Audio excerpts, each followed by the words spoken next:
એ ભગવાન, હવે તો વરસાદ વરસાવો. આ ફુવારા ફેરવી ફેરવી તો મારો તો ખંભો ભાંગી ગયો. અમાર ભાગનો વરસાદ સુરત લઈ ગયા.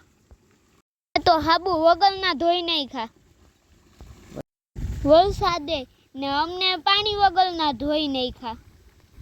ચાલો તો હવે કરી દઉં ફુવારા ફીટ. ભાણવલમાં તો ખેડૂતે જે દૂધની માંડવી વાવી તે દૂધનો એક છાંટોય નથી.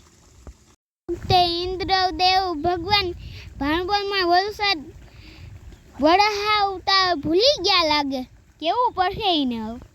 આ ભગવાનને ફોન કરવો જોઈએ કેદી વરસાદ આવે.